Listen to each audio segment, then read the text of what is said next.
Pagi untuk kita semua, kali ini kita akan membuat praktikum tentang sifat-sifat cahaya menggunakan alat peraga, di mana sifat-sifat cahaya yang kita bahas di sini adalah cahaya merambat lurus, cahaya menembus benda bening, dan cahaya dapat dibiaskan. Adapun alat-alat yang digunakan di sini ada 3 karton yang kita sudah bolongi. Yang kedua ada korek, lilin, dan benang. Perlengkapan ini digunakan untuk melihat atau membuktikan sifat-sifat cahaya, bahwa cahaya itu merambat lurus. Yang kedua, praktikum yang kedua adalah kita memerlukan senter, 2 gelas bening, satunya berisi air bening, yang satunya berisi larutan kopi. Lalu ada karton juga yang kita gunakan sebagai pembayang, dan juga kaca bening.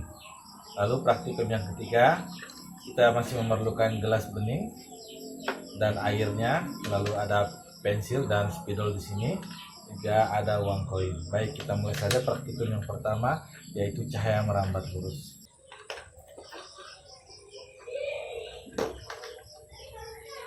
Ketiga lubang ini kita tarik kertas benang ini tertarik supaya menyatakan bahwa kita berada pada garis yang lurus.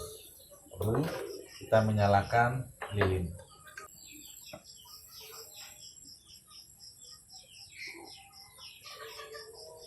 Kita melihat secara garis lurus, ya, seperti ini.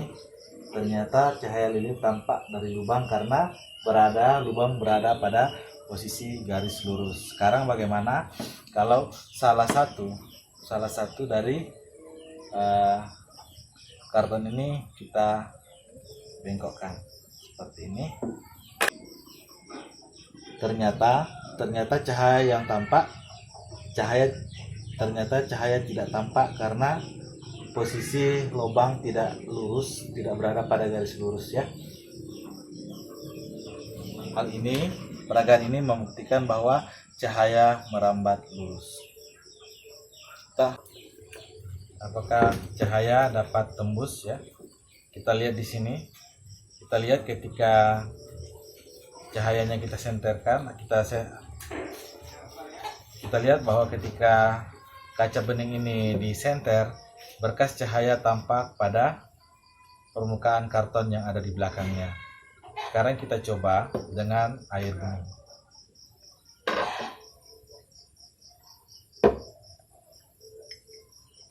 Kita lihat dengan air bening, cahaya masih tampak pada bagian belakang karton, ya. Sekarang kita coba ganti dengan larutan kopi. Nah, lihat, ya, ketika larutan kopi disenter, maka berkas cahaya tidak tampak pada karton yang ada di belakang.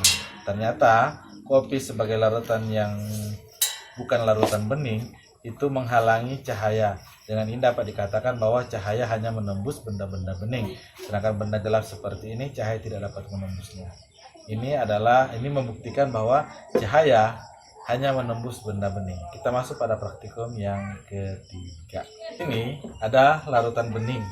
Kita akan memasukkan pensil di dalamnya, dan kita akan melihat seperti apa penampilan atau penampakan dari pensil yang kita masukkan.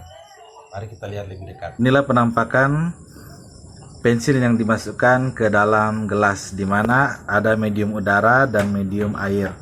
Medium udara dengan medium air. Jadi pensil melewati 2 medium. Kita lihat bahwa pensil ini seperti patah. Ya, pensil ini seperti patah, padahal ketika kita tarik, pensilnya dalam keadaan baik-baik saja. Nah, hal ini dapat menyimpulkan bahwa cahaya dapat dibiaskan. Cahaya yang masuk melalui 2 media yang kerapatannya berbeda, yaitu udara dan air. Karena kerapatannya berbeda, sehingga terjadi pembiasan, sehingga pensil tampak seperti patah.